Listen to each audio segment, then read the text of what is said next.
এত কষ্ট করছেন সংসারের জন্য, যতদিন সংসারে টাকা দিবেন ততদিন আপনার দাম আকাশ টুম্বি। সংসারে টাকা দিবেন না, আপনার বিপদ। এখন আপনার বউজিলিয়া চলবেন, যাদেরকে আপনি হাজার হাজার টাকা খাওয়াইতেছেন, যখন আপনার বিপদ হবে টাকা খুঁজা দেখছেন, কইব ভাই আমরা তো চলতারি না।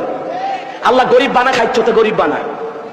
আল্লাহ সমাজের মধ্যে গরিবদের দেয়, ইচ্ছা করলে তারা উন্নত হইতে পারে, কিন্তু ওরা আপনার সাথে ধোঁকাবাজি করে, মিথ্যা কথা বলে, ক্রিমিনালি করে, অনেক রকমের, এরা উন্নত হয় না। কারণ আপনার তো খাইছে, বুঝলা গেছে গা, নিমু খারাপ আছে না নাই? এমনও পরিবার আছে ভাইয়ে ফালছে, লালছে, খাওয়াইছে, বিদেশ নিছে, তারা বিয়া শাদী করাইছে, দিছে, টাকা পয়সা যা কিছু সবকিছু কইরা দিছে, শেষের বেলা হাতে জিরো। কথা কন না কেন? এই জন্য খাইতে গরিব হয়। যার টাকা মাইরা খায় সে গরিব হয় না, আল্লাহ তারা ঠিকই ধনী বানায় রাখে। আর যারা মাইরা মাইরা খায়, অস্বীকার যায়, এদেরকেই খাইতে গরিব বানায় রাখে। কথা কন ঠিক কিনা? বহু লোক আছে।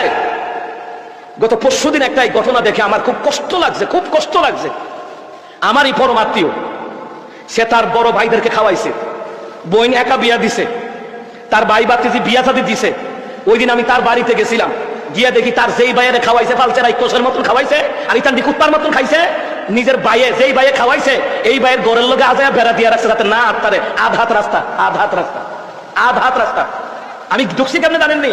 আমি ঢুকলাম এমনি, আমি ঢুকল লাগছে এমনি ফাতার হইয়া। নিমু খারাপ কারা কয় মানুষ, দুই পারের জন্তু এত খারাপ। কুত্তা বাচ্চা বালা, কুত্তার একবেলা রুটি খাওয়াইলে আপনার পিছনে পিছনে ঘুরবে। মানুষ রবি কতগুলা কুকুর আছে। আমি ওই দিন ঘটনা দেখার পরে মানুষের প্রতি আমার রুচি উঠে গেছে গা, সকল মানুষের প্রতি না, মানে ওই রকম নিমু খারাপ মানুষের প্রতি আমার রুচি উঠে গেছে গা। আমি নিজের চোখে দেখলাম লোকটা কেজির কেজি মাছ আইনা খাওয়াইতো, বাজারের সেরা মাছটা আইনা খাওয়াইতো, বাজারের ভালো গরু সিনার গুস্ত দিয়ে আইনা খাওয়াইতো। লোকে এত বাজার করতো, লোকটা আজকে দুনিয়াতে নাই। এই জন্য মা বোনদেরকে বলি, জামাই আছে 7 ভাই, জামাই মরলে কেউ নাই। জামাই আছে আপনারা সবাই জান দিব, জামাই নাই হাঁটার জায়গা পর্যন্ত বন্ধ করে দিব। কথা কথা কিনা?